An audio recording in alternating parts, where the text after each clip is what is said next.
Like my story? No, not your story, a story. Since you can't keep your mouth shut long enough for me to read my paper, tell me a story.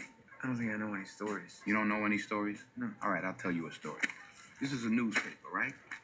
It's 90% bullshit, but it's entertaining.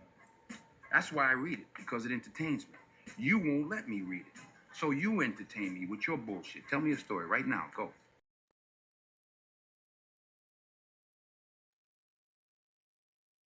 What's up, fight fans? We are back at it with another edition here at Round One Sports TV. I am always your host, Edwin. Where do all fights start? Round one. Let's get it.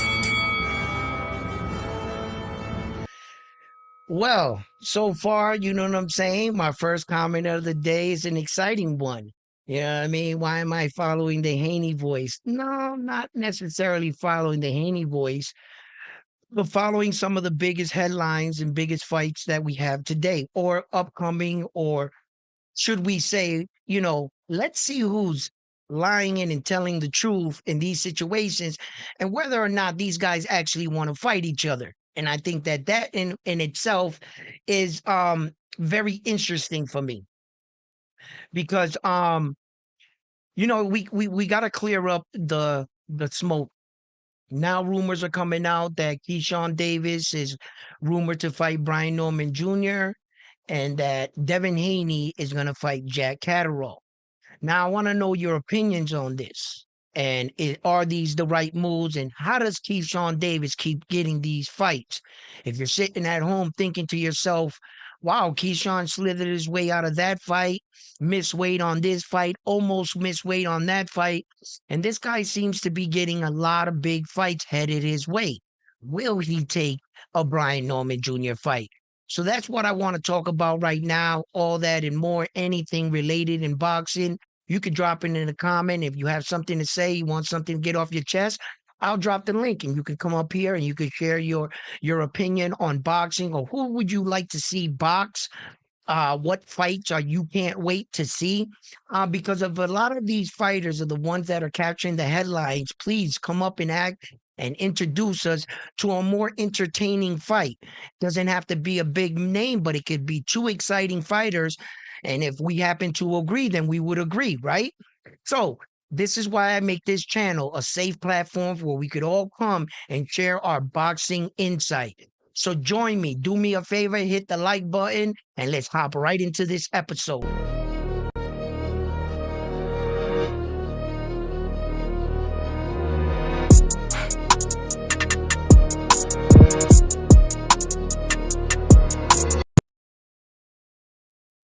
Now, who's that? Godless? Hey, yo, Godless, you gonna let me read my paper? Or you want to entertain me with your story? You know what I'm saying? I'm gonna drop it right here. I'm gonna drop the link real early for you, you know?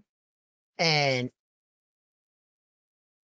if you have anything you would like to talk about, please come up, share with us. You know what I mean? What the hell? Why won't it? I hate when my mouse is acting up. This shit is acting up right now. All right. Bingo. Here we go. There it is. We got it out. We got it out. Bam. So let's continue. Now, rumors are saying right now that Brian Norman Jr. is the next opponent for Keyshawn Davis. Keyshawn Davis, Top Rank, and Jay Prince, and all of them, and Keyshawn's trainer are already hinting to the possibility that a mega showdown fight between Keyshawn Davis and Brian Norman Jr. could be, headed our way. So let's think about this. Now, rumors are saying right now that Keyshawn is asking $2 million. Now, I can't confirm or deny that, right? But that's what's being thrown around. So I'm just telling you what I'm hearing, what I'm getting back from the boxing streets. And from the boxing streets, it seems like Keyshawn Davis is asking for $2 million to fight Brian Norman Jr. Now, I think there's going to be a lot of people that are going to start to say that Keyshawn Davis is starting to price himself out. I don't think that, I think a lot of fans are going to say Keyshawn Davis is over exceeding his value, his worth, that he has a mixed skewed perception on what he's worth and what tickets he's selling. Now, I'm not too sure about that. I can't sit here definitively and say, yo, top of the morning to you, Bull Rider.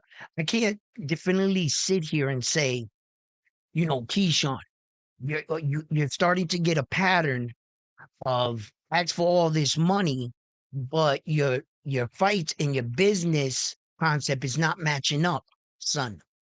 Okay? And we can get mad at Keyshawn.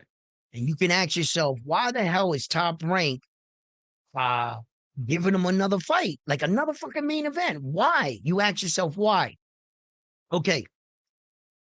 Top Rank is a business, first of all, right? And they've been here before with fighters. Keyshawn is not the first fighter to pull some shit like this with Top Rank. No. Teal did a lot of things there too.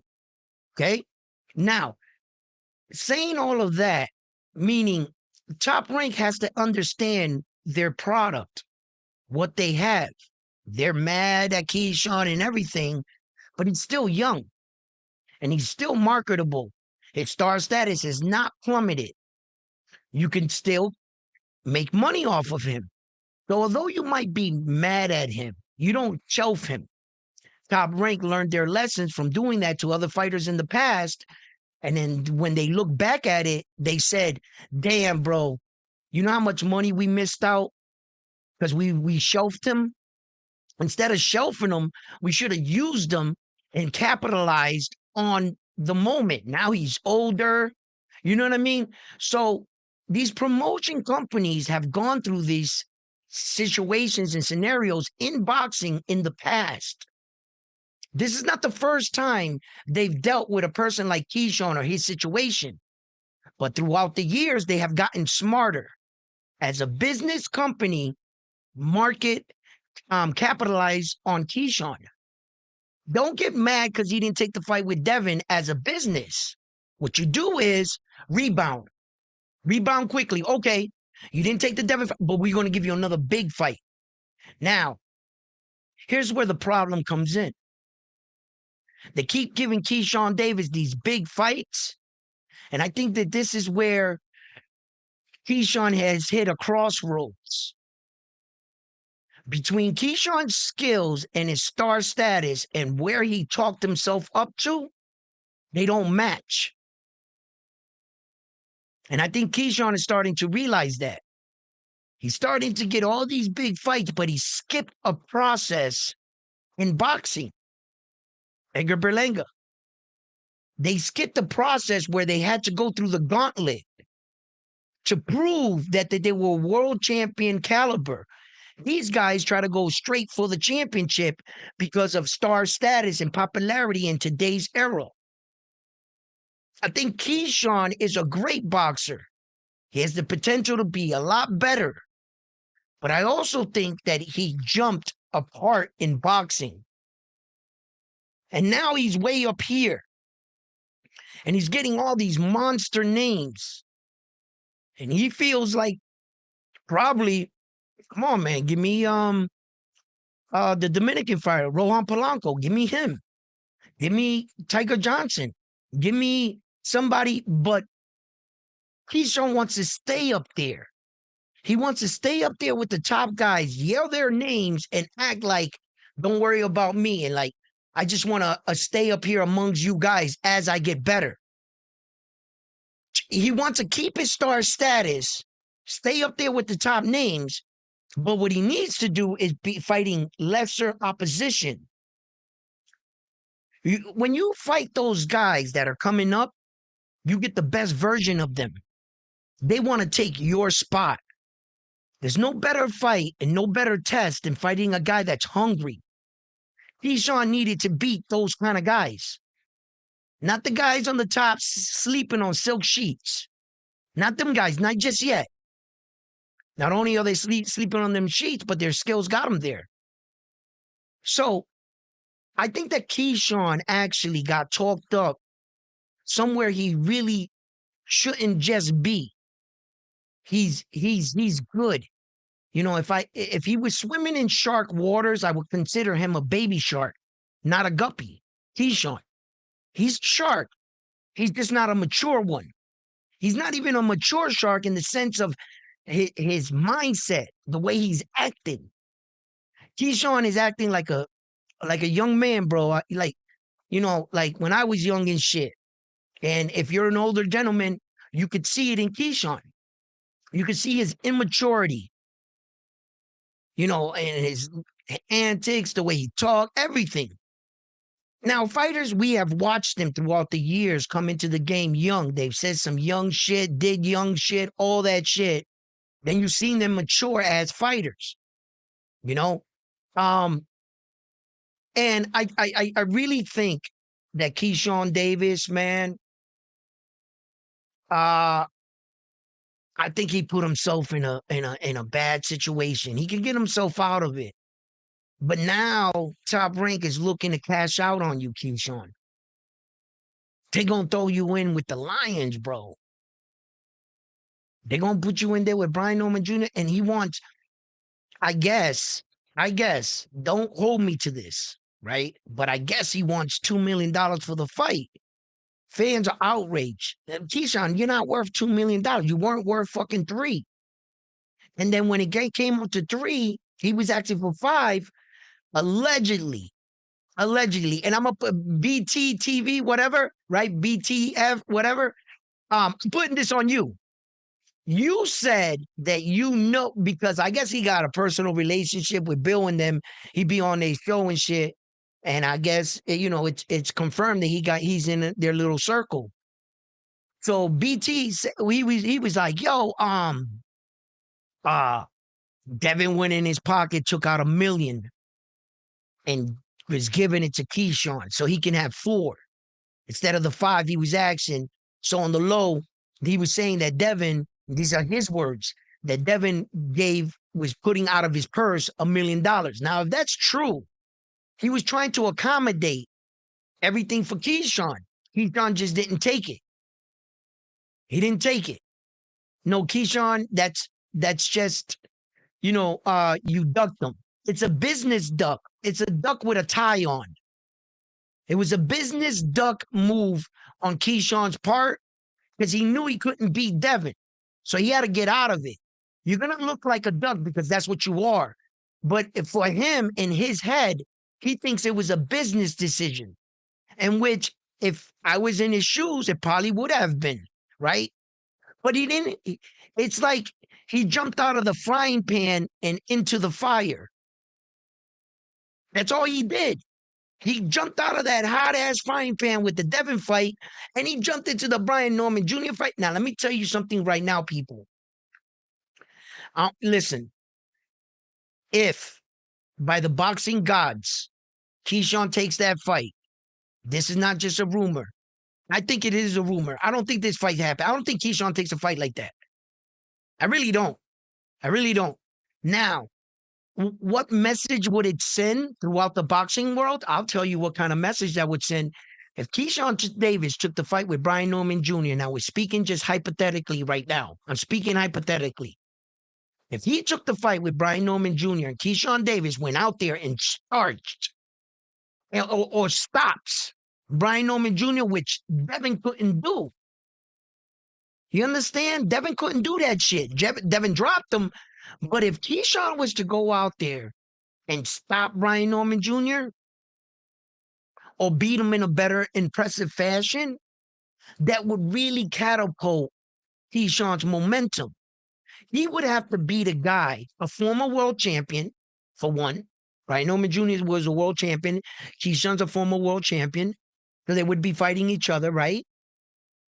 And he would have beaten a guy that Devin, they're going to, at this point, how they're going to sell the fight back to you, the Keyshawn and the Devin fight, how they're going to sell it back to you? They're going to say, Keyshawn beat a guy that Devin struggled against. That's how they're going to dress it up in a nice little package with a tight bow. And they're going to sell that fight back to you. We're going to be right back where we started. But I think that if Keyshawn can take these fights and win these big fights, he'll be better prepared for Devin. Every fight is experience.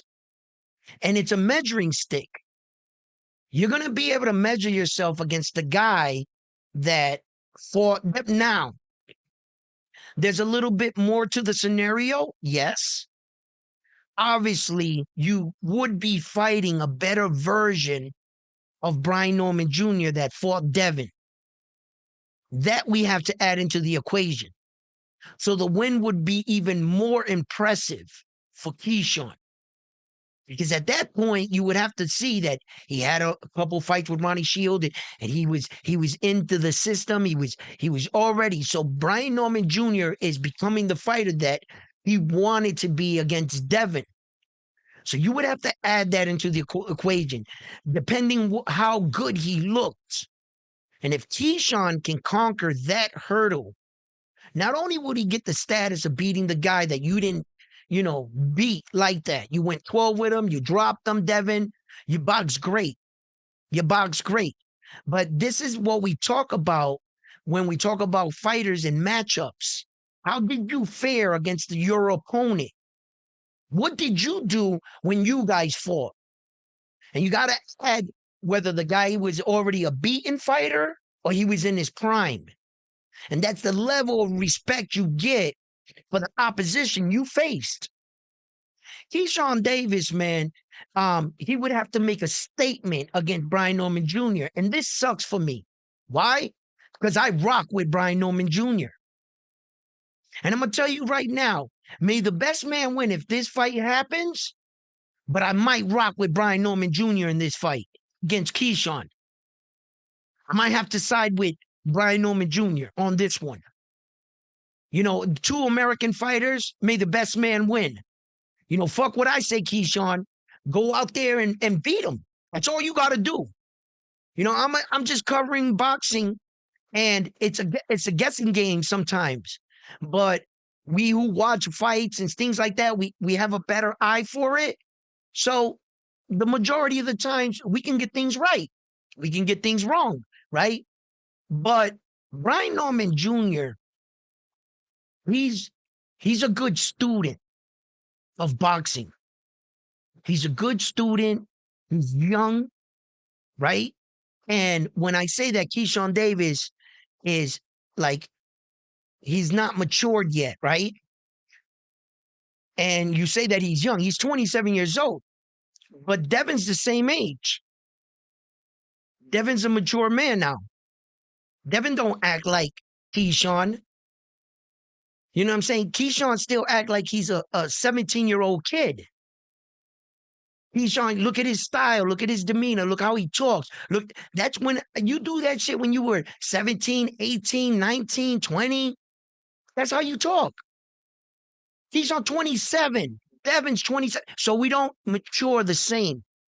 So age really doesn't have anything to do with it, because I know some young dudes that grew up fast, they matured real quick. I know other dudes that are older than 35, they're just big kids. So that doesn't mean by age. Because Brian Norman Jr. is younger than Keyshawn. He's already been a world champion. He got to world champion status already. So, look, I just think Brian Norman Jr. is a better student. And why I have Brian Norman Jr. in the game, this is why. One of the reasons he's a better student. Also, I just think that his mind in and out of the ring after fights, he's still into boxing. I don't get that vibe off Keyshawn. I think Keyshawn's a talented fighter, a God-gifted fighter, and he relies on that. He trains hard. Keyshawn will train hard when he's training. From what I hear, he will train hard. He has good skills and everything, but sometimes that could be detrimental to a fighter, and it could be a curse.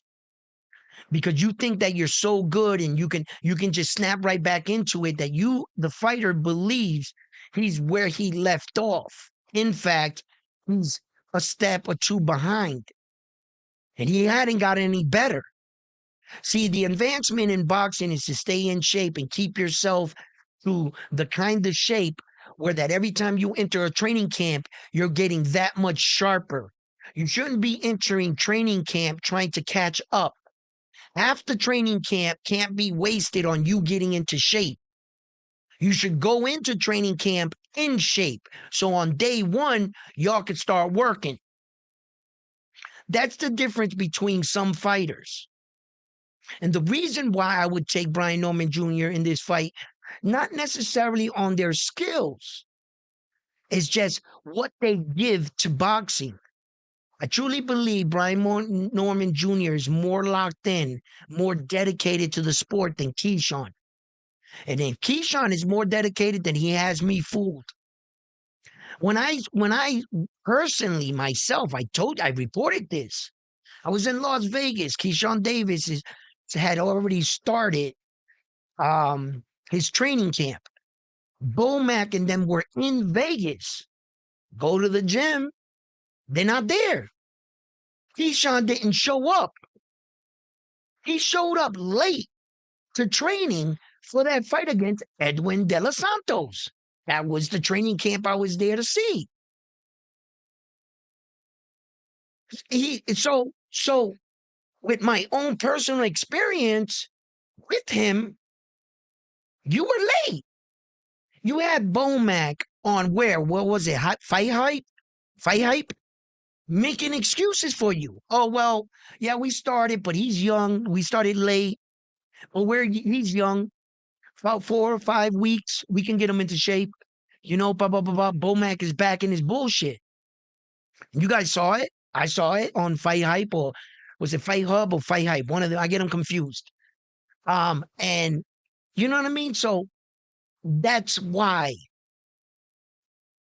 I think that the bright lights and the parties after the ring has a hold.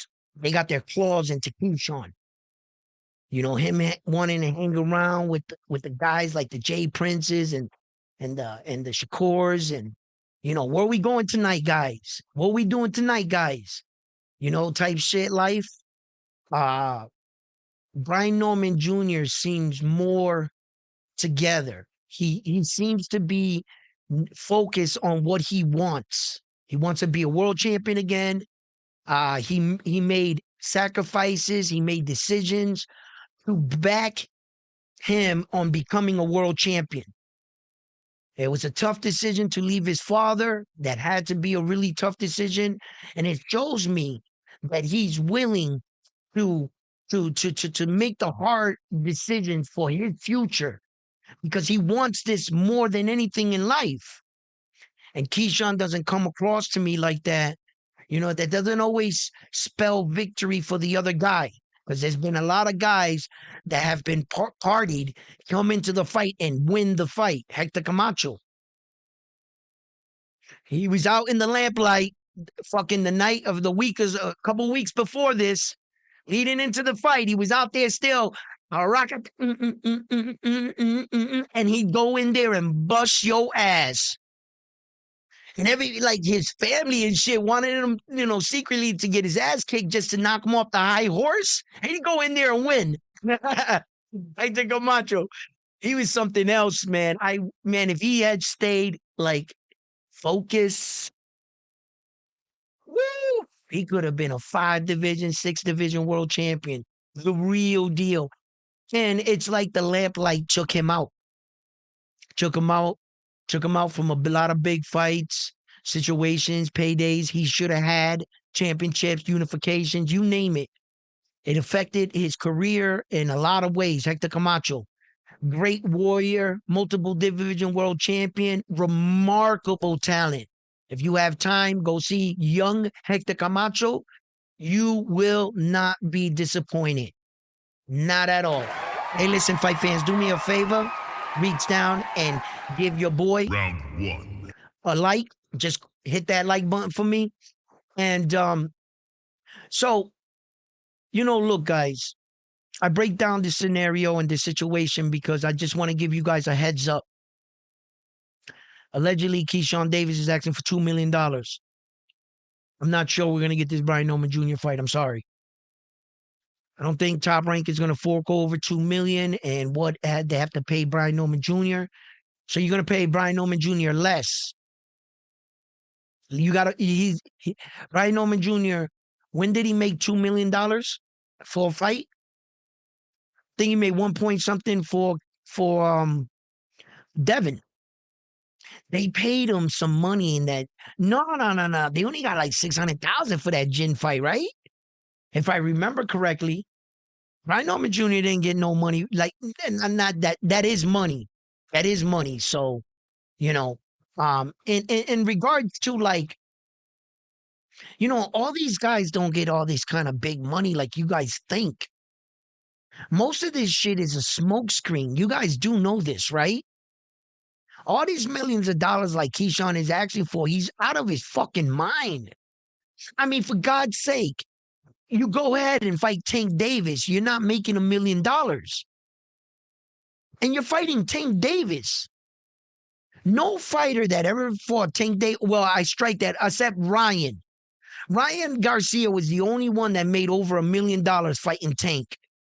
Name me another fighter that made over $500,000 fighting Tank Davis. And all of a sudden, you're fighting Brian Norman Jr. and you want $2 million? You're not a champion, Keyshawn. Esau Pitbull Cruz, what did he get? What did Esau get? He got like 320,000 or some shit. Frank the Ghost Martin got what? What did he get paid for that fight for against Tank? I think 500, right? Might have got 3. I forget. I've never went back. I know this much. Every time I went back and saw the pay gate for the guy that fought Tank, not one of them, and I'll challenge anybody on this. No one.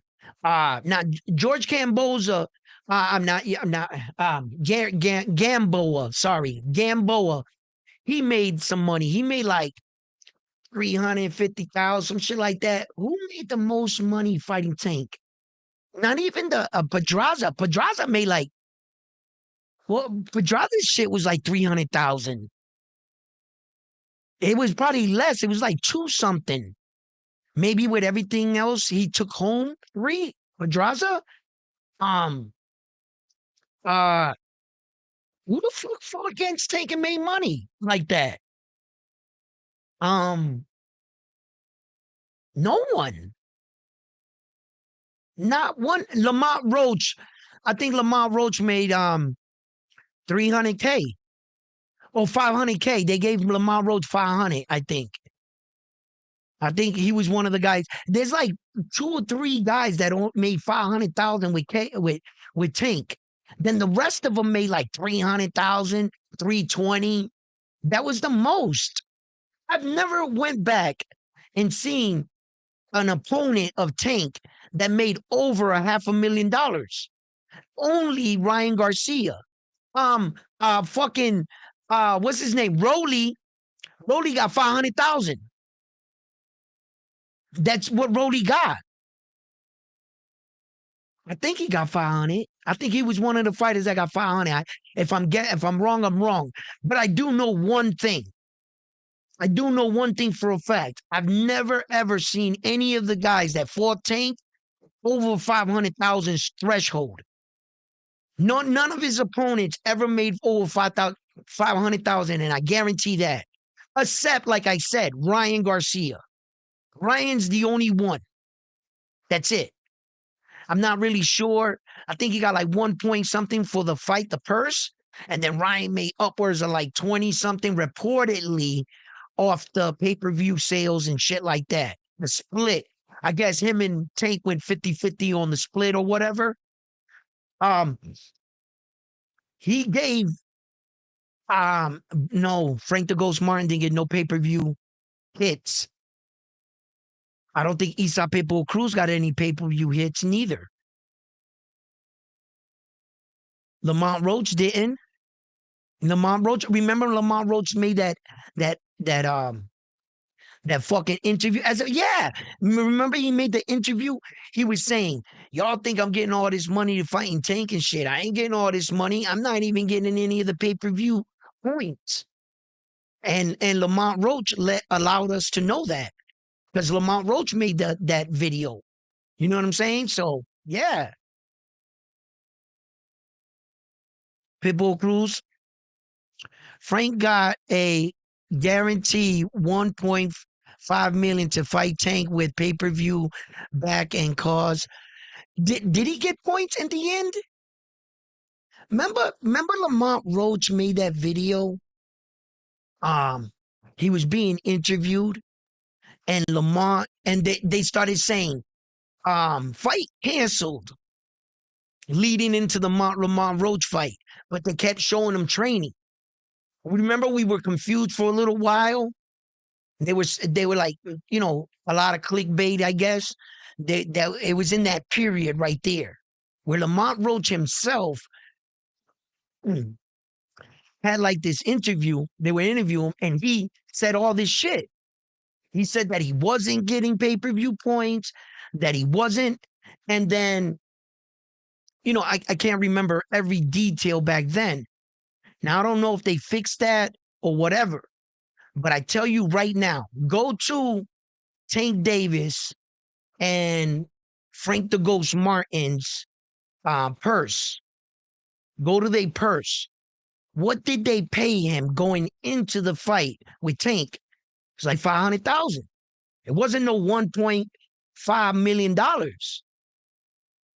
It wasn't none of that shit. He didn't make $1 million fighting Tank Davis.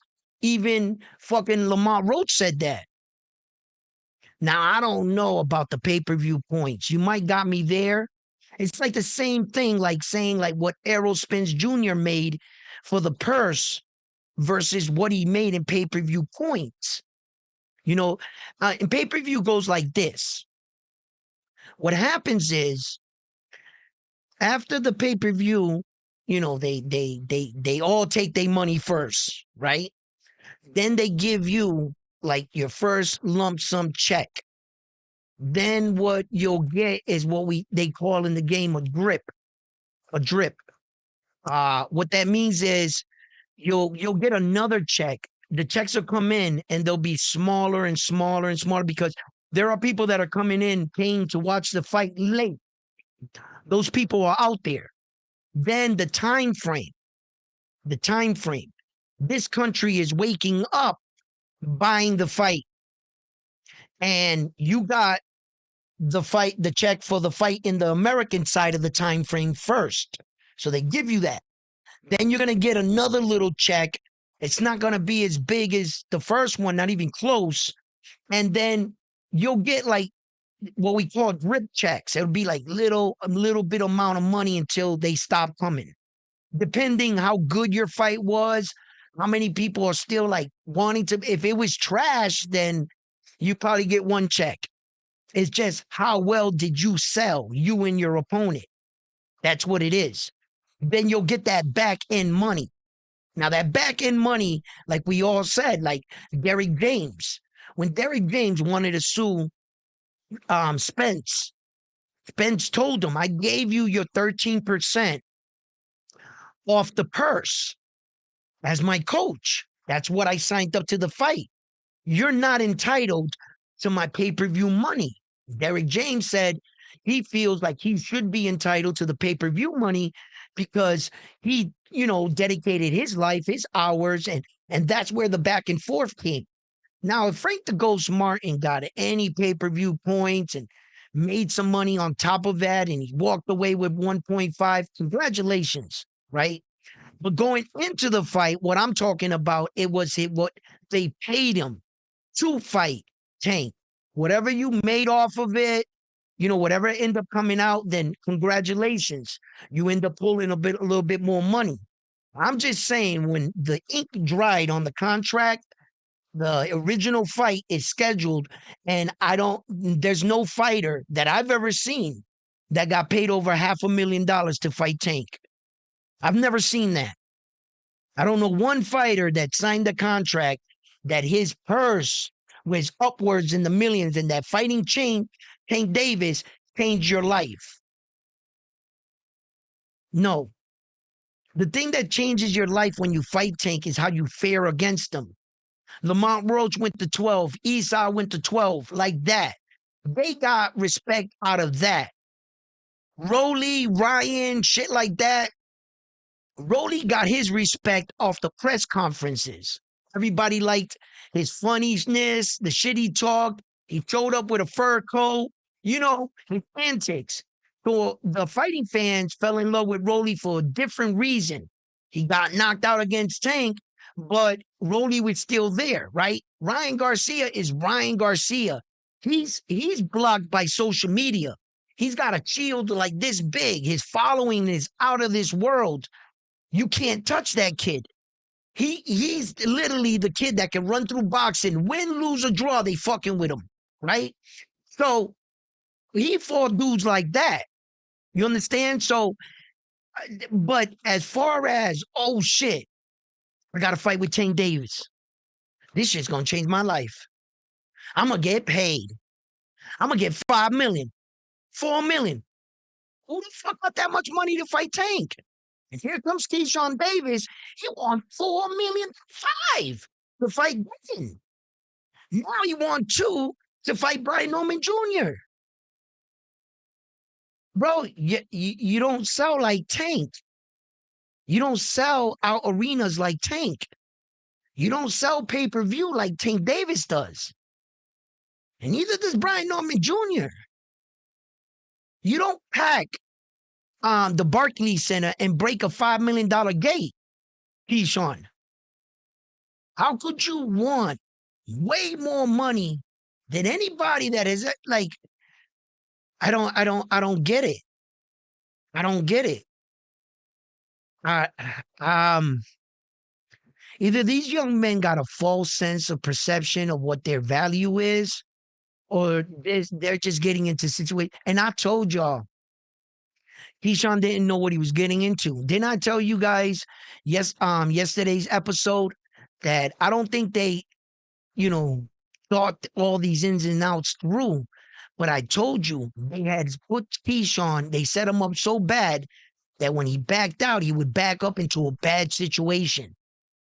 And I thought that the bad situation was going to end up being like, like Tiger Johnson and shit like that, a guy that Devin and shit. But he ran into Brian Norman Jr. You put yourself in a bad situation, Keyshawn. Now they're going to tell you, you want to save your name? You want to save your name? You don't want to be viewed as a duck because you ducked Devin? I got one for you. Brian Norman Jr. Bro, it was like, yes. And I don't think Keyshawn should be in this situation yet. Not in these kind of fights. Not just yet. 2, 3 more fights from when he fought his last fight? Maybe. Yes, we're ready. Yeah, 3 fights. Yeah, I would have put him in these situations. He just needs a little bit more experience in the ring. Keyshawn. And to be more dedicated and more focused on his craft. Make sure that every time you get in the ring, you're getting that much better. Add to it. You understand? I got to admit, the last time I saw Keyshawn Davis in the ring, he didn't look too shabby. Well, shit, my bad. I strike that. He fought Albright last. I thought it was the Ortiz one. He looked real good in the Ortiz one, right? So my mind quickly went to that one. But the Albright performance fucks it up for me now. You see, that's why shit like that is why I got Brian Norman Jr. in the fight against him. It's shit like that. You go out there and you perform well against one, and then you do this in the next fight. Then I have to ask myself a few questions. Check it out. I wanna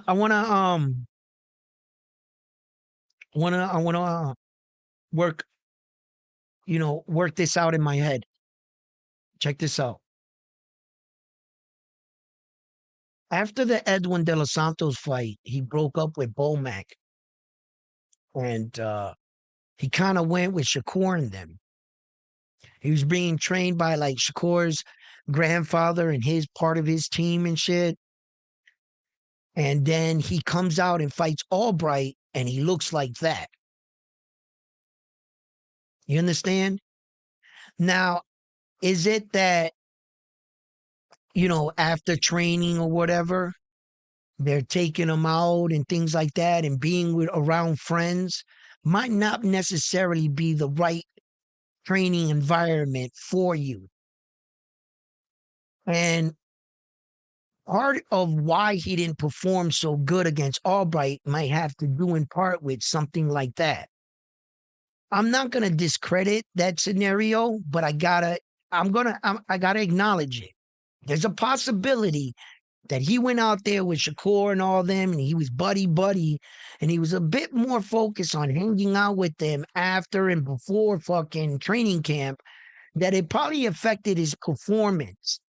Now, I'm not sure. I'm not saying that these things actually happen. No, I'm just running down scenarios in my mind. And I'm asking myself, well, that could be a possibility, but at the same time, that could have not happened. Could not be the case. Keyshawn Davis has been on file before and on videos claiming and talking about mental health. Mental health is a real serious thing. And if the young man is suffering from that, that too can be playing a part in his behavior. Why I can't understand what he's doing. Why is he acting childish? Why is he up there with these big fights and everything, and then like a kid, like not taking responsibility, accountability for nothing? He thinks because he did something, he just stays away from social media for a week, goes back on, he's back. Just don't confront it. Keyshawn puts down his fucking phone, and as long as you don't see it, they're not saying this about you. In his head. And it's very immature for a fighter to act this way. And it's going to come out that's tasteful for others, and some fighting fans try to look right past it. Okay, he got a lot of shit for ducking Devin, but look, he's going to fight Brian Norman Jr. No, don't feed me an scapegoat and a smoke screen. You quickly grabbed another name to take eyes off what you just did. So look at me. Look. I'm going to fight Brian. And the fight never happens. And then the scrutiny he should have been getting for that Devin shit goes away. How many times we seen T.O. do the same thing? How many times? What do you think, these guys don't copy each other? There's a thing called cloud chasing, right? We gave it a name. We've seen these kind of things before. So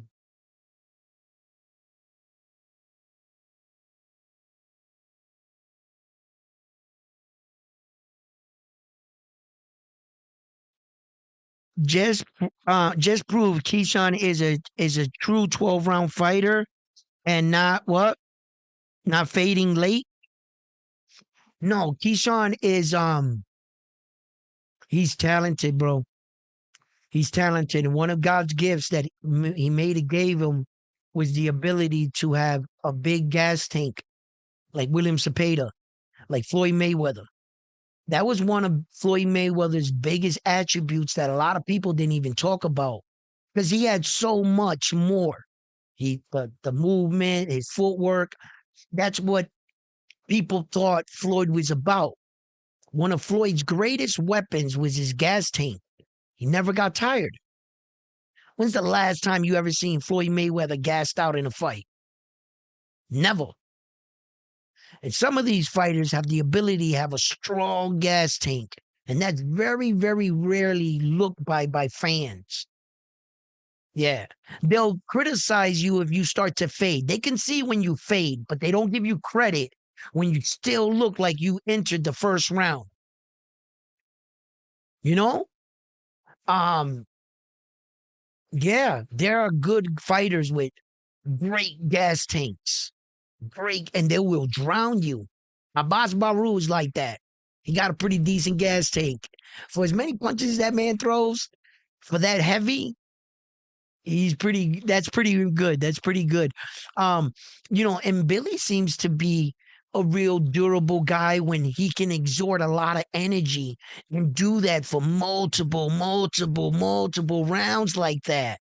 William Cepeda is something else. I think that man is a fucking Aquaman. He can breathe underwater, that guy. You know, I there's just some the gods, they don't, they're very selective with their gifts. And the gods have jokes. The gods have jokes. There's some fighters they'll give all everything to, like Floyd, right? But they gave him brittle hands.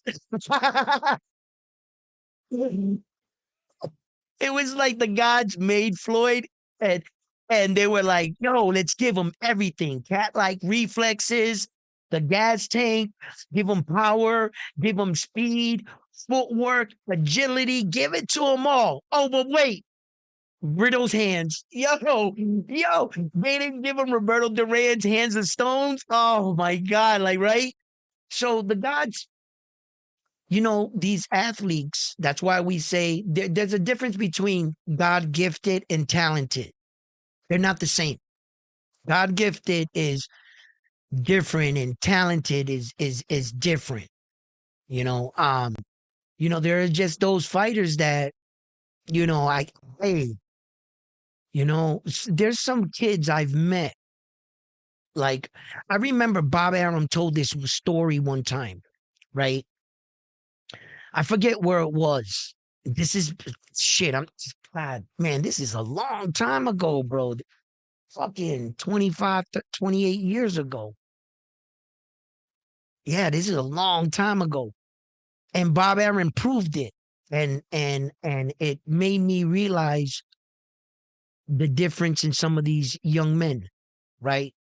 So Bob Aaron goes, and I want to tell this story right. It was just so long ago. I can't remember who he was talking to, who brought this out of him. But one time, Bob Aaron was asked if you had to put your money in what fighters do you love the most? And Bob Aaron was like, listen, let me tell you something. I like white fighters, but black American fighters are the best. And he looked at Bob Aaron and he was like, why? Why do you think black Americans are the best fighters in the world? To Bob Aaron. Bob Aaron goes, okay, come with me. And he takes the dude, they're in New York or whatever, and they're in the car, and he tells the dude, pull over, and they're in a white neighborhood. Boom, he pulls over, he sees a little kid. Bob Arum says to the little kid, come here. And he goes, throw a jab right here. And the kid goes, like that. And the dude looked at him and he goes, you, the other kid, come here. Throw a jab right here. And the kid goes, like that. He goes, okay, get in the car. They drive down to Harlem or wherever it was. They get out of the car. Bob Arum sees a young black kid and he says, come here, kid. He says, here, throw a jab right here. The kid went. And he went, look, instinctively, he was like, yo, he was just like, they better. Like, and I was crying, right? But uh it made me realize something. It made me realize something that there are people in the world, young men and everything, instinctively because of throughout generations. I think the majority of us back in the day was real warriors. I think that bloodline runs through us, and there has to be something to a bigger understanding that passes us gifts throughout our bloodline. Has to be. has somewhere down the line in Mayweather's bloodline, there was fucking like Mayweather fucking superior warrior out there battle axing. We might not know who he is or whatever, but that doesn't mean that he didn't exist. And he was out there kicking ass. And somehow that traveled and it comes through all of it. I don't know what it is. Instinctively, I think that we passed this down and we just athletic and shit. I had to be some fucking Latin fucking general. Probably I was an Asian man. You know what I'm saying? What if I was a 5'3" Asian woman, but I was a warrior? You know what I'm saying? I mean, I assume in every, like throughout the generations, I would have been a dude or something or whatever. But what if we only got like one time and they passed through my ancestors? I don't know. But we're not the same. We are not the same. Some of us and it's not typically all like the white dudes is like that. Nah, because they had warriors too. You could see their guys. And somewhere down their bloodline, I think there was a warrior there, and they were like this. I don't know why I attract to gold. I don't know why. I don't know why I feel like sometimes I was born in the wrong era. I don't. It's just I don't know. It's just something about me. Maybe I was it's what I saw and it molded me into this type of guy. Maybe if I didn't see that, maybe I wouldn't have been attracted to it. Who knows? But there are things about us instinctively that I have to admit. You don't gotta teach us, you don't gotta train us, nothing. There's parts of you in your life that you've come across something and instantly you figured it out. And this guy's standing there. He's been trying to figure it out for a long time. And just whatever it is, we're all designed to do something. All of us. It might seem like you don't know what the fuck it is. And you could have been like that close from finding it. That's how life is. God's got jokes, right? It could have been like that door you opened and you would have found your niche, but you walked past it. You know what I'm saying? That's how fucking life is, right? So, like when Bob Arum did that, and it really like showed you like the difference in some fighters. Some of us are born to fight, bro. We really are.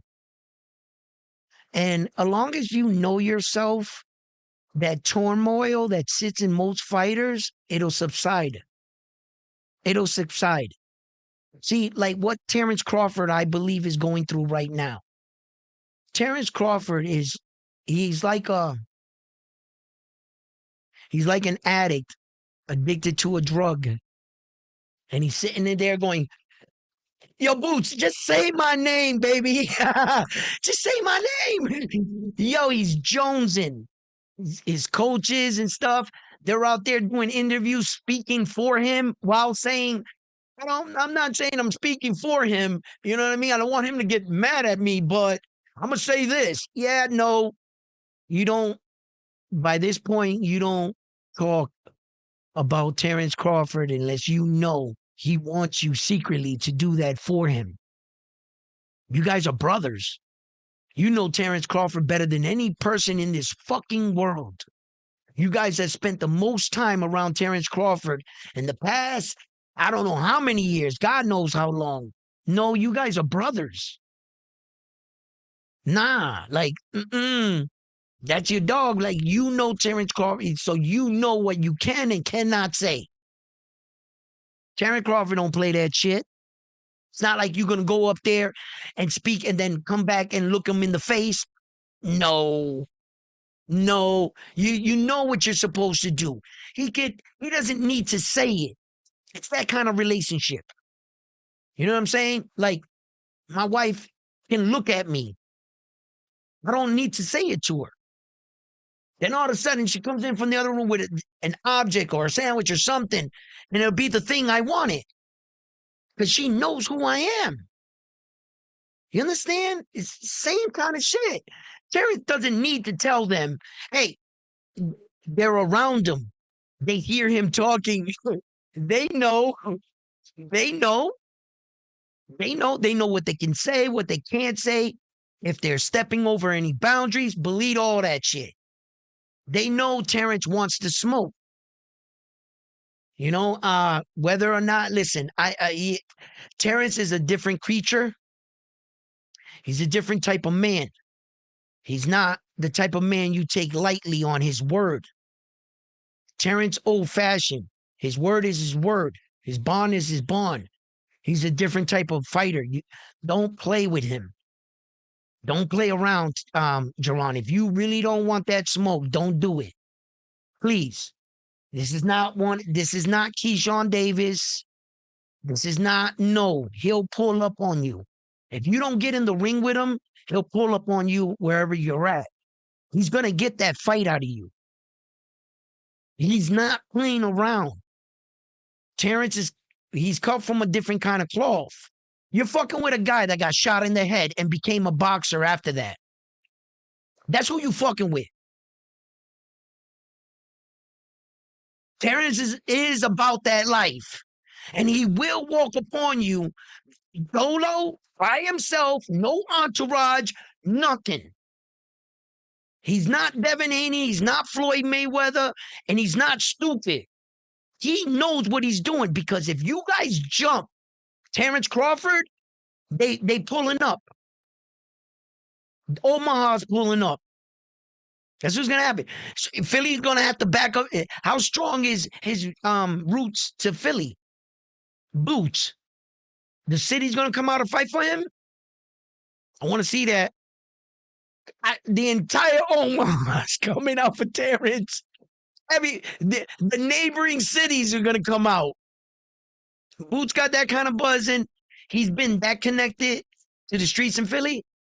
He's got that kind of backing. I'm just asking, because I don't know. Let me know.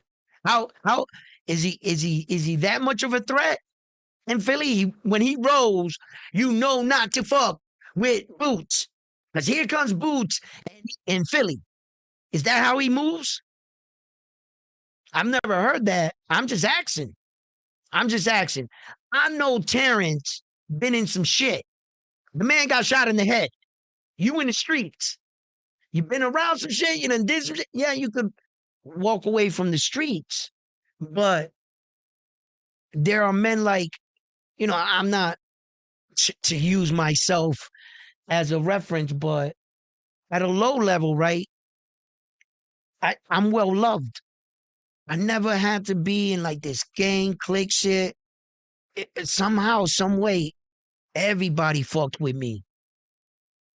Like everybody, like I can walk through, and I'm telling you, bro, every part of the city, different gang, they all know me. I walked through all, like, I was just well loved. That's it. I've been in situations where dudes that were in the gang outside, and I was like in downtown or the part or whatever, they was just walking around, causing trouble, whatever. And I got in a little situation, and these dudes pulled up, had my back, like, and I'm like, that's how it was. Terrence is well loved. I'm not saying that it will get to that, right? But I'm just saying, he strikes me as that kind of guy because I see that.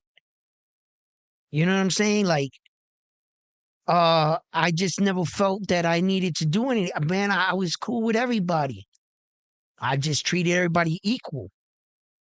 That's how I rolled. I mean, that's just, I've been like that my entire life. You know what I'm saying? I just fought good enough. I took care of my business. That was it. And Terrence strikes me to be the same way. And so Boots, he's sitting there like, I think he's been quiet lately. And Terrence, his team, a lot of people, they've been hitting to the possibility. They showed Terrence back. He looked a little slow. And that was for a reason. I saw even people make videos about what he looked like. Oh, you look old. Don't fuck with Boots. You're fucking with a dude that is methodical. Terrence is calculated. He's a different kind of. He's different, bro. He calculated what it would take to beat Saul. And he got himself to the position to do it. Every punch he threw in that ring was for a reason. Every situation, every turn, everything. That was high level boxing at its best. He loves challenges, to challenge himself. He tried to tell you guys, listen, I'm a Black American fighter. I don't want to be the one to take away his O. He is another Black American fighter, and I want to see Jaron Boots Ennis, but you guys wouldn't let it go. You guys, you Americans kept saying, oh no, he's ducking now. And he tried so much to not to be the villain, to take out his own country.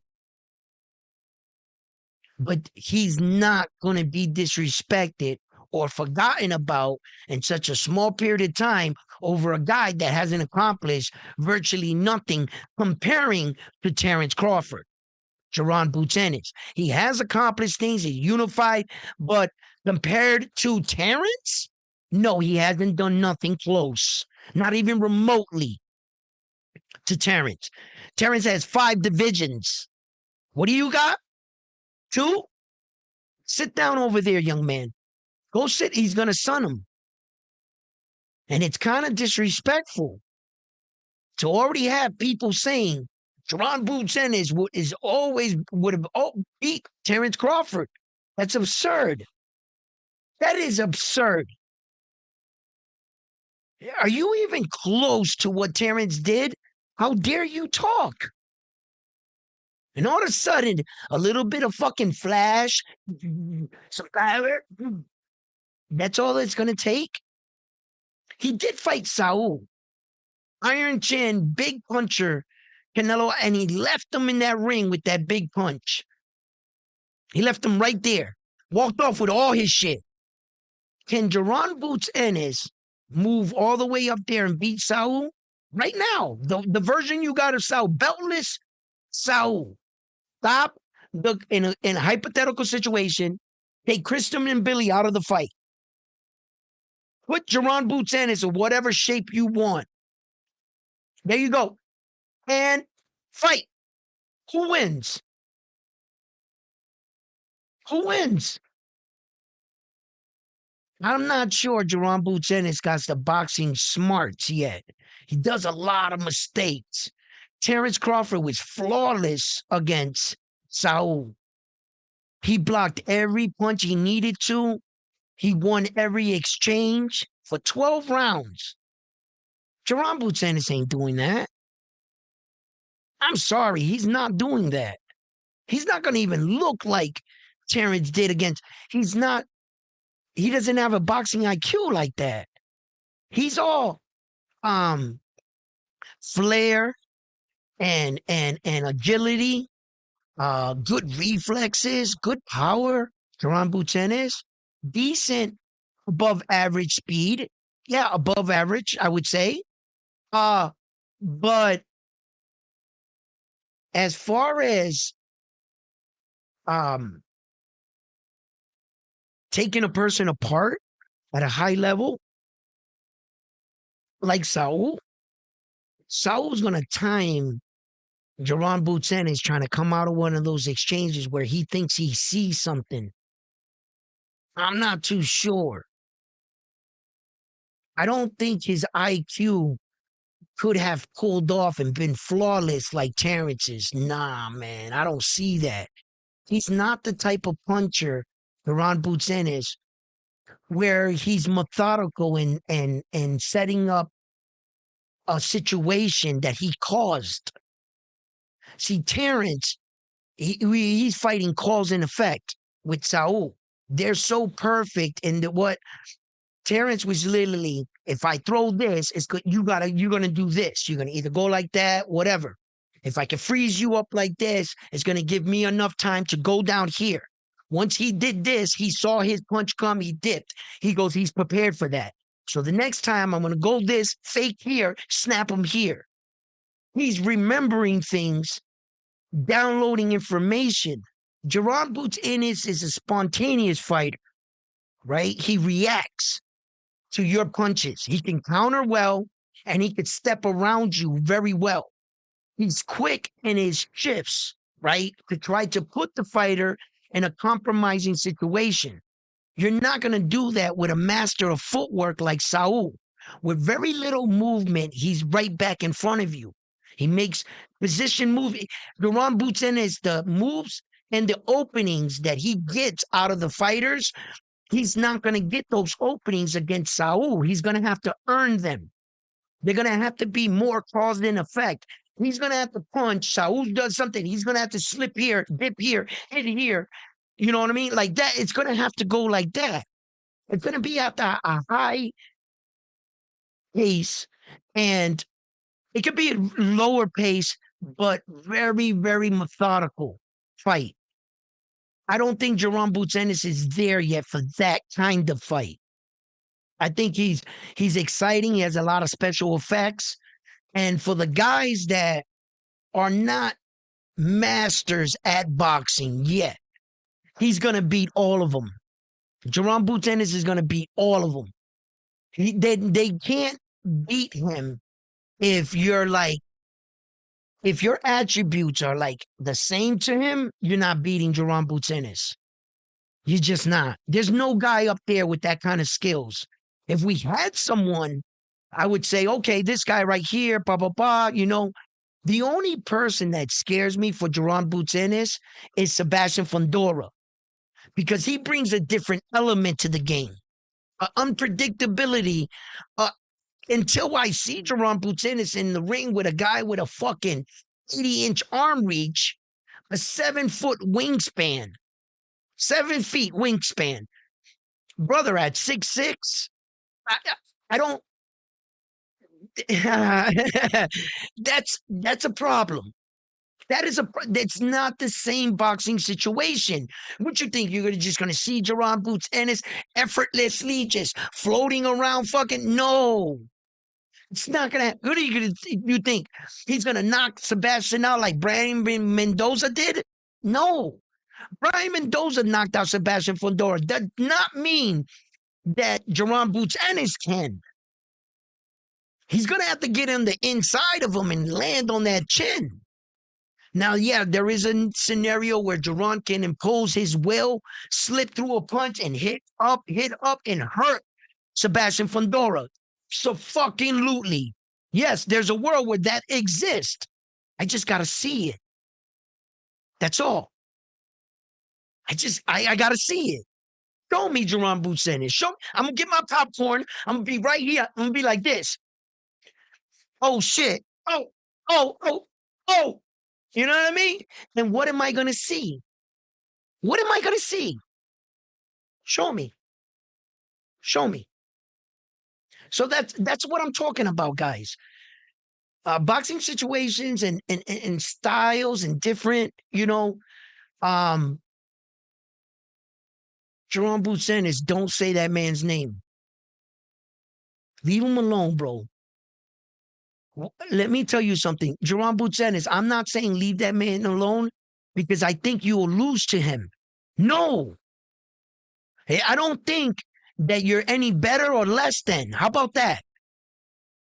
I'm saying leave that man alone because Terrence retired for us, the USA, undefeated. Unified, undisputed world champion in 3 weight divisions. Why does it always got to be America, another Black American fighter taking out our former Black American fighter? Let Terrence ride off into the sunset, whether you can beat him or not. Why did you got to attack your countryman? Your guy. Attack somebody else. Beat on the other dudes. Is it that much for you that you have to be the one to take away what Terrence built? And there's another flip side.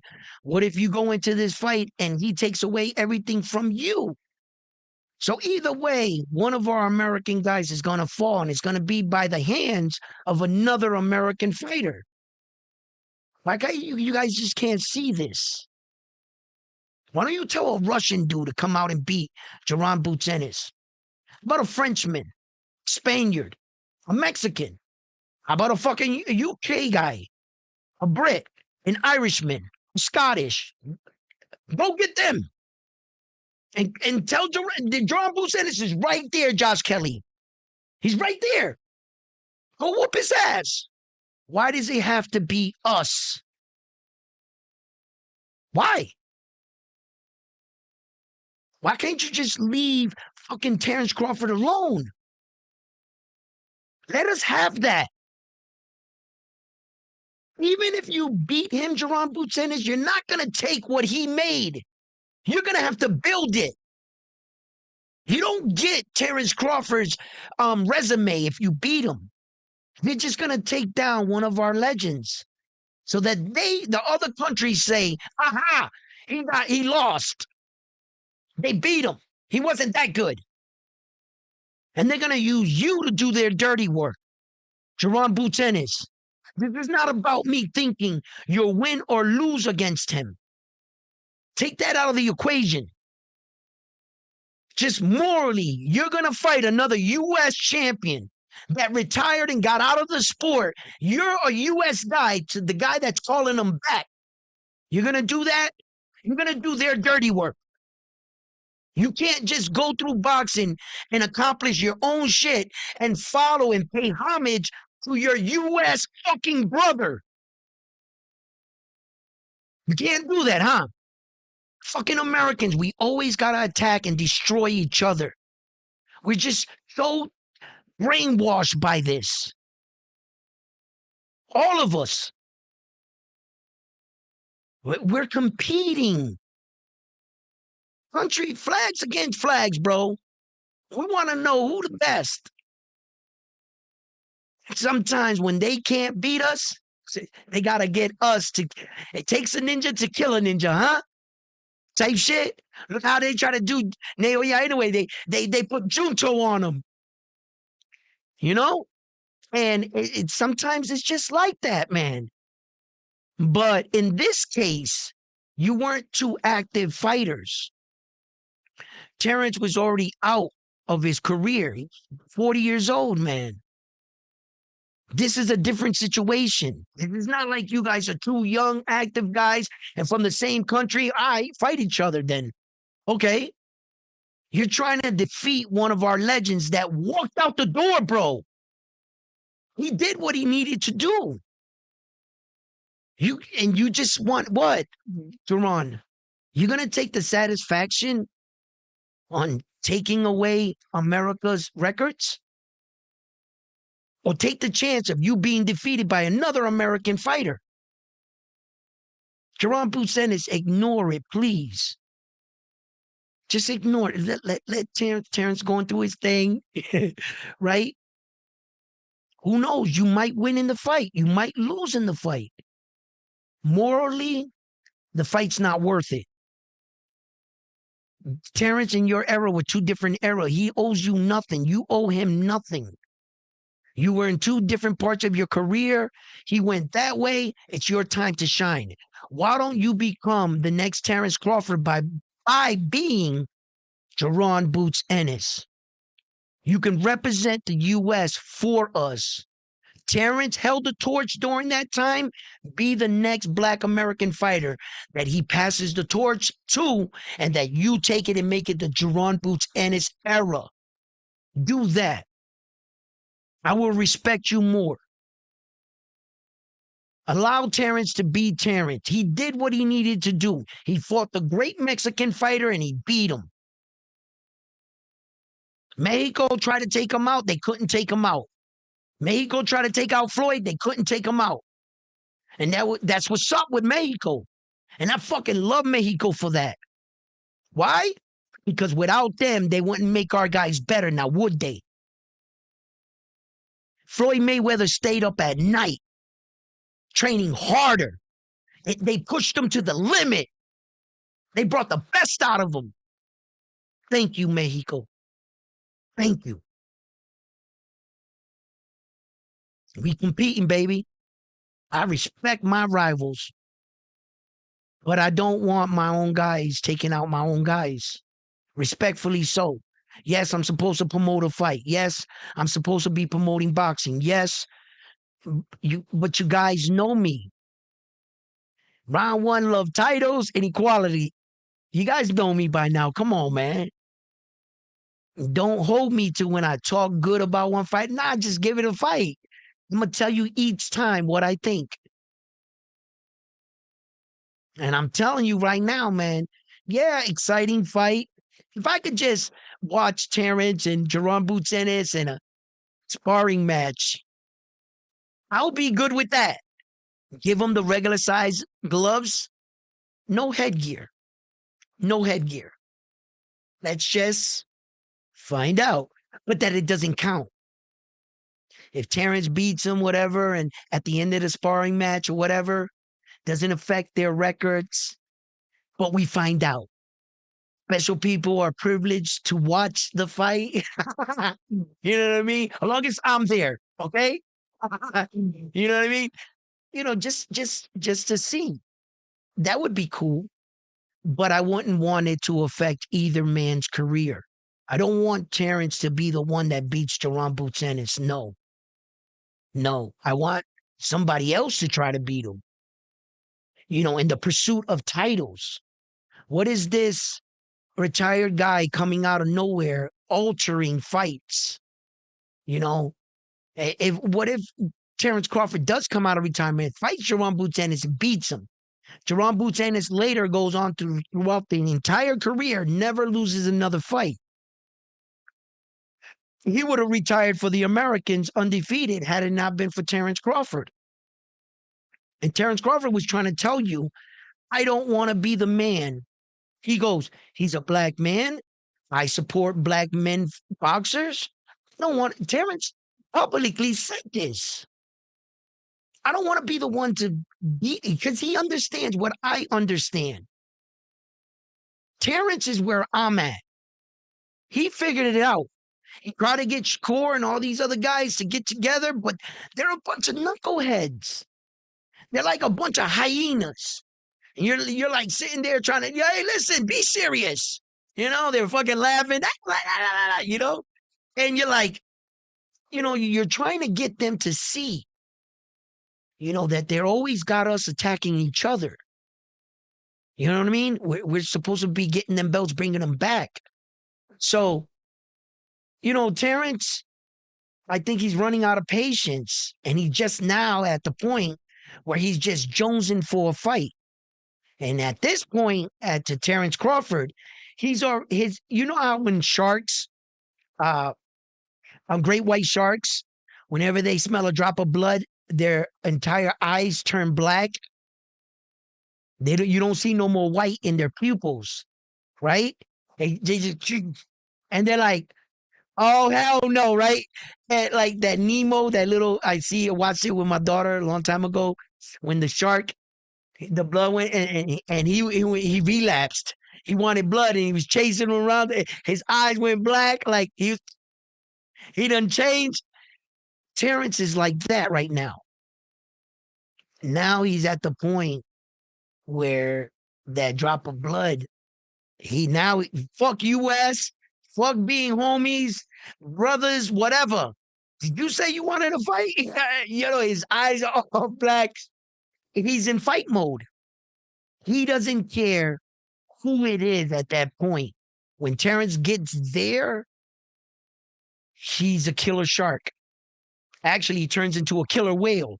And Jerome Boots Ennis is the great white shark. A great white shark can't fuck with a killer whale. Killer whale gonna kill that. He gonna beat the man. He's gonna be having them flop around. You seen how that killer whale took out that shark? Errol Spence Jr., right? He was the great white shark. Terrence Crawford came in as a killer whale. Fucking rocked him. So, just Jerron Buchanan. That's why I asked for you to be a bit more mature on this. You're going to get a lot of criticism. You're going to get fans that attack you and say, oh, but you won't do that to Terrence Crawford. Let him go. Let him go. As a matter of fact, Jerron Buchanan said, if you beat 40-year-old Terrence Crawford, that is exactly what they're going to say. That you beat 40-year-old Terrence Crawford. You didn't beat prime Terrence. You're never going to get what you're looking for fighting Terrence Crawford. Even if you win, you're not going to get that stamp. You're not. They're not going to. The fighting fans will never. So you're not going to win. Then you're going to be looked in some circles as the villain. You're the guy that took away Terrence Crawford's O. You're going to be hated in some circles. You're already hated there anyway. Who what care what you eat, but you're not going to win. This is a lose-lose situation for you. Some people are going, yeah, we want to see that. But right after the fight is all said and done, that's just like you being a young man and putting your pee-pee in a place you shouldn't be. You're over here breaking it. No sooner than you finish, you realize it was wrong. You're like, damn, bro. Shouldn't have slept with my next door neighbor. Too close, huh? You know. It was all good while you was looking at and she's hosing the lawn and them Daisy Dukes, and you like, let me go over there and say hi for a minute. You know what I'm saying? I'm just going to say hi. Next thing you know, you got her in the back shed with a leg all the way up in the air and shit, doing your thing. And no sooner you finish, you like, fuck. That's what's going to happen in that situation. It's going to look good to the fans. They're going to want the fight. They're going to be like, this is it right here. They're going to be like, yeah. And when it's all said and done, you're going to realize your mistake and what you did to both fighters. It's not the type of fight we want. Trust me. Trust me. So, fight fans, he is Norfolk only pro sports. Keyshawn is Norfolk's only pro sports. But he's Pug. He's got a backing. He's got a backing. Shit, Shakur Stevenson's not even backed by Newark. All of Newark don't come out for Shakur. Keyshawn, they fucking gave him the key to the city. They named streets after him. Fucking Keyshawn was rocking, bro. Rocking. Didn't Michael Vick come from there, somewhere around there? Michael Vick, the quarterback that got caught in that pit bull scandal with fighting dogs. Don't he come from over there somewhere?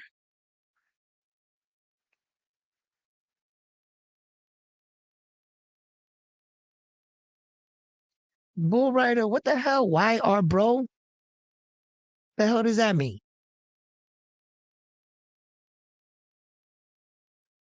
Low nose boxing. Yo, fuck you, low nose boxing. Why you be trolling capping low? You be trying to, you see, and then you get upset when I get on you. You be getting upset, you know what I'm saying? And like, but you be taking shots on the low, you know what I'm saying? Round one on those peptides. You crazy. You got, can you buy them and send them to me and shit? That should be expensive as fuck. I'm not trying to buy that shit on a monthly basis, 2 months basis. You see how much that shit cost? Fuck that. And then when you get off of it, like you turn back into a pumpkin because your body wasn't naturally like that. What helps me out is that I've always worked out my entire life. So my frame is due to hard work. And even now that I haven't worked out for a long time, my body sustains to some, because I got a history of years and years of staying in shape. Whatever my gods gave me, I'm thankful now in my age that I realize, yo, they gave me a good model because I still fuck around and I know dudes half my age still they ain't fucking with me. So at least I'm thankful for that. You know, it's flattering for someone to say, yo, Ron won't be on the peds and shit because that it makes me feel good because just knowing I have no idea what I'm doing when it comes to pets or what one would do or work. But at my age, I've been really thinking about it, bro. Like, but and then it's like my wife says, the fuck do you need that shit for? She always tells me, you got the body of a fucking statue god at your age, Edwin. She tells me all the time. She's like, bro, dude is not standing next to you remotely 10 or 15 years on the side of you, you know, like that. And um, she's like, you really don't need it, Edwin. And I'm like, nah, but I be feeling like drained and no energy sometimes and not like I used to and shit. You know, and then as a man, I guess that starts to fuck with you. Not with my libido or anything like that. Because if you ask my wife, she wants a pill that lowers it, right? Um, it's just like the umph of wanting to stay working out longer. That's, you know, I'll work out, but I'm not working out as long as I used to when I was younger. That's what it is. You know, I need them extra sets and shit like that. And then like the desire to work out, that's got to come back. That's got to be like, you know, come back and stuff. I've been thinking about going back and working out again. Summertime's here and shit. Wife wants to go out to the beach. I got to take off my shirt and represent for my family. You know what I'm saying? I can't be having, you know, I got to make wifey feel proud. Like all the other chicks look over and be like, your husband looks great. I know. You know what I'm saying? But she apparently, because I'm her husband, you know, I ain't shit. You know what I'm saying? Like, I see that every day. That's just Edwin. You know what I'm saying? But it's my job to look right. You know what I mean? I gotta look right. So I'm gonna go back and work out. But peds and shit, like I'll tell you I'm on peds. I'll be like Ness and shit. I'll be up on TV fucking showing you. Look, this shit is amazing. Like, you know what I mean? Because I think about it sometimes and I say, if I look like this now, what if I got on peds? Like how much better would I look? You know what I'm saying? And like, will it bring back a bit of me? You know what I'm saying? Shit like that. And that I asked that question. But when you ever think something's too good to be true, you know, I don't know. I gotta look more into it. It's not like I'm a trained athlete. What is the fucking YouTube fucking media people gonna kick down my door? Round one, you're on the beds. Give us a urine. Oh shit! Oh shit! I'm sorry, YouTube. It's dirty. I'm a dirty commentator. Like, no, that shit is put there for us to buy and to use. Who gives a fuck if low nose boxing round one Ness is on peds? Like, they're not competing in any sport. It's not at that. You don't look down at that. Why would you be embarrassed about that? Like, I don't know. Some people's mindsets are like they're like crap. They can't separate things. Who would ever be embarrassed to be on peds if you're not an athlete? If you were just a regular dad, a guy that's working out in a gym, shit, you could carry them shits out right here on your chest. I do peds. Who gives a fuck? Who can judge you? For what? For buying something I can buy and using the product? Oh no, you're cheap. Gives a fuck. I didn't know we were keeping track. I didn't know you were keeping track of me, whether I was natural or not natural. What are we competing for? What's the prize? And what the fuck are we talking about? That's just people living in bubbles. and being afraid, but they don't know what they are afraid about. They don't know how to get out of the bubble. Like the world got them feeling a certain kind of way and they don't even realize it. Like, why would I be embarrassed over doing peds?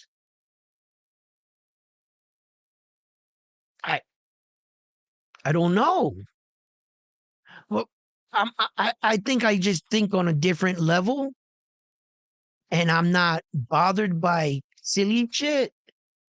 Stuff I can navigate real quick around. I never give it much thought because there's nothing to think about. It's like a comment or something. The comment is only as strong as the life you give it. You understand? And I choose to answer your comment because your comment is a little hilarious. You know what I mean? Like, on one hand, I'm flattered because if you think that, like, now, damn, I still look great, right?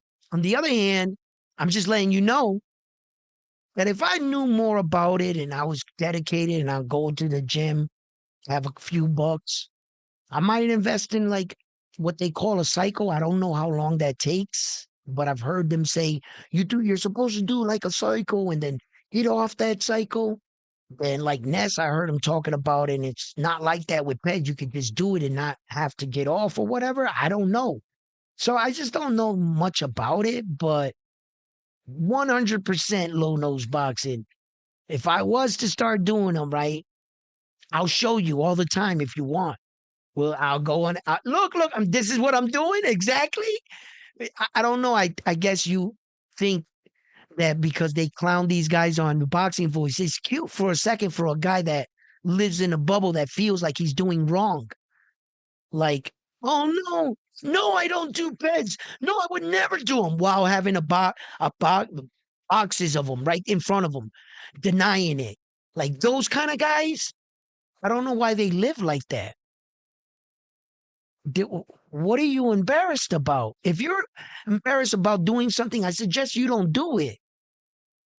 If you can't live with what you're doing, don't fucking do it. If some way, somehow that got you feeling some kind of way, you need to figure out why you feel that way and what is stopping you.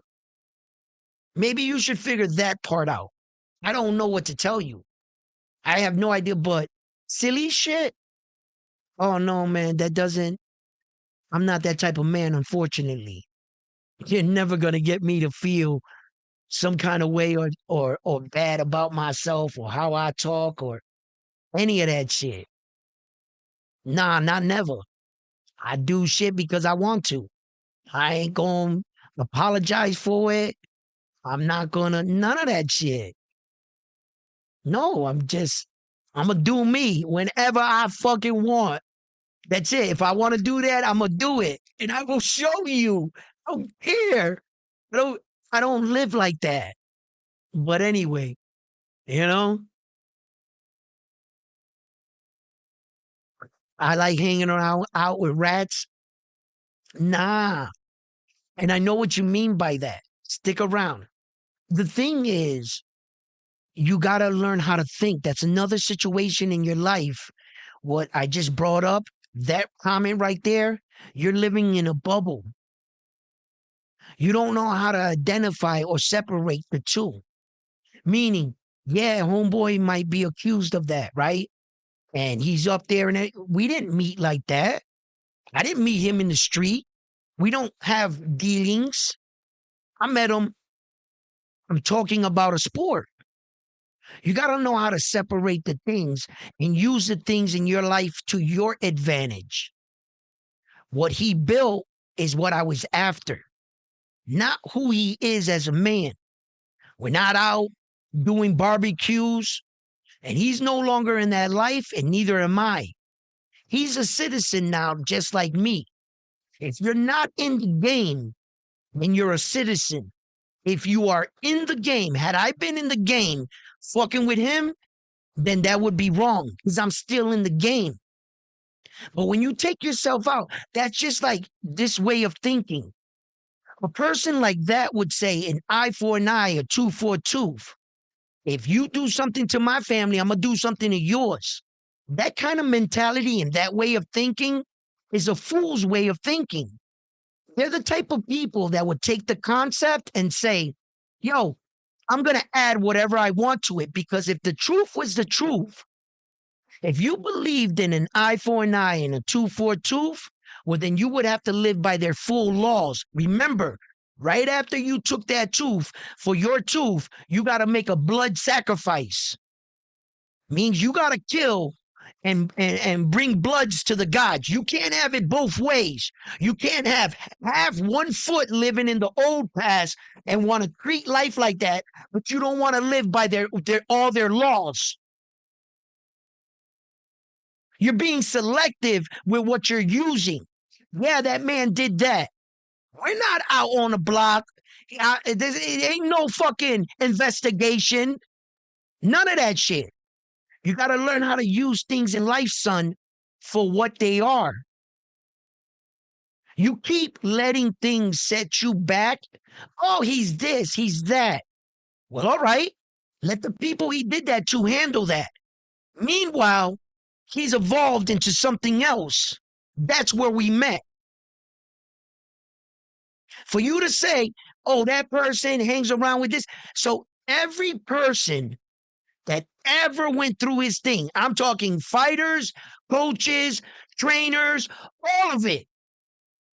They all that too? You see, you thought you said something. You almost said something. Almost. This close. But I'm a grown ass man. I'm not a child. You can't control me and manipulate me by quotes and sayings. And what he does, what he eats, doesn't make me shit. What you do has no effect on me. And now, how I view myself as a man, I had a goal in mind, an objective. Want to meet the greatest fighters, the greatest coaches, the promoters, everything. You just happen to be the person that was there. What the fuck does that got to do with me? And I told y'all, I was honest with you.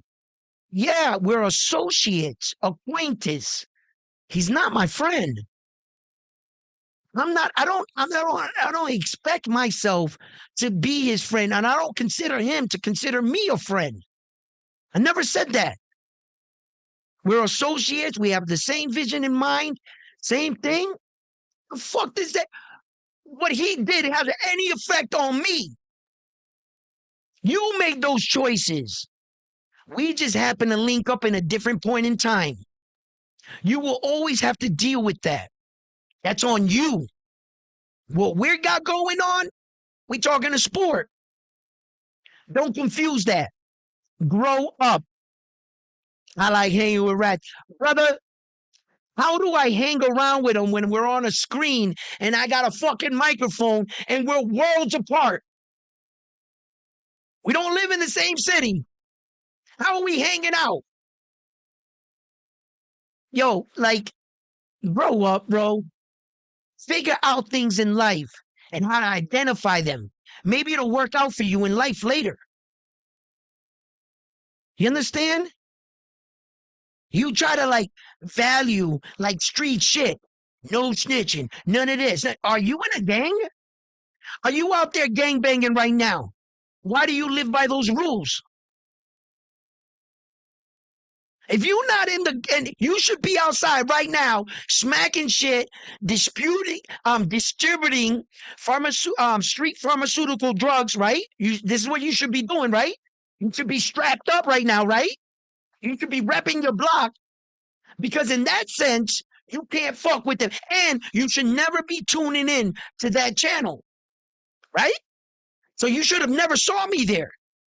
The fact that you saw me there, then you're fucking with them. How would you know I was there? And then how you gonna come on my show and snitch on me talking about a snitch?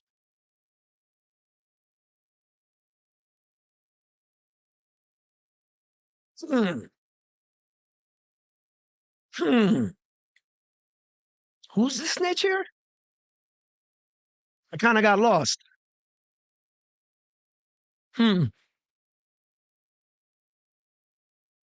Bro, don't come up here with that nonsense. I ain't no street dude no more. I don't live by those rules no more. I don't do any of that shit no more. I still know my place. Like, I know how far I'm willing to go. I know where I come from. That doesn't mean that I just start becoming a Karen. Hey, look, no, I got morals. You know, it's at the back of my mind, but I am not living by those rules. I ain't living by that shit. I'm not out here repping, doing any of that dumb shit. So I don't gotta worry about some dude talk about don't fuck with him. He gonna tell on you. About what? I ain't living fucking foul. Tell me about what you gonna find in my house? Some markers from my daughter, my dog's collar. Like what the fuck? I ain't doing none of that shit. So, you know, it is what it is, brother.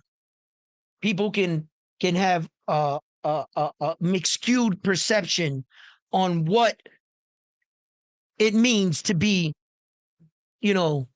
like loyal to the streets, to the game, and this and that. And who are you loyal to? Hmm? Who are you loyal to? And why? It's like me, right? I could have been mad at the dude. He yelling at me and shit on his show. I could have said all kinds of shit. Why would I lower myself to do that? Why? Because I'm getting yelled at? Why, Owen? Because you put yourself in that situation, right?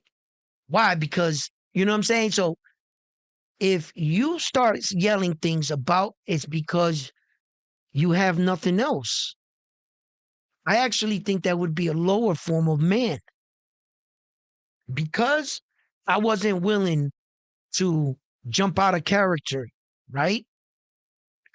That gives me the right to call him out or say bad things about him that already people have already said. No, no, I ain't never gonna do no dumb shit like that. If I got something to say to you, I'll wait until I see you. How about that? You know what I mean? I'm not spiteful like that. Okay, you gave me an opportunity. It didn't work out. We went back and forth, and I walked away. I didn't have to make no video, say all this shit, evil shit about the man, remind the world about this, that, and the third, just for me to look good. Bro, that's a soft ass individual. Find another way. Find another way, brother. If you just ain't good at what you're doing, why are you trying to down somebody else to make yourself look good? That's not my style. That is not my style, bro. I can keep telling y'all this. I believe I'm good at what I do, and I will continue to get better. One thing I just won't do, I'm not that type of dude. Just not a shitbag. I'm not a shitbag, bro. And I pray I never get crazy over this mic. Because that's all it is some dude sitting on his chair over a microphone, comfortable in his own home, want to talk crazy. Nah, bro, wait until you see him. Then let me see that energy right there. That's the only, I'm old school. That's just the way it is. Unfortunately, that's just the way it is.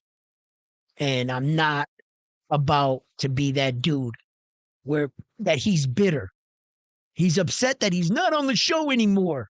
So he's going to go make videos and say all these things about that. No, that's not this guy. I ain't doing that shit. I don't need to put you down to get more clicks, views, and likes. I choose to do them off what I do best, talk about boxing. So I'm going to leave you with that one. Anyway, thank you, fight fans, for tuning in. And I hope you had a wonderful time. Please hit that like button. And to my man down there, BSBB, um, nuclear. That's what that says. Nuclear? My eyes are bad, bro. My eyes are real bad. Hey, yo, thank you for stopping by. Don't forget to hit that like button. Come by again. Say some wild shit. It's always good. You're welcome here. And to all my subscribers and members, thank you for making this possible. And I will see you on the next one. God bless. Family first. And I hope you have a great day. Peace.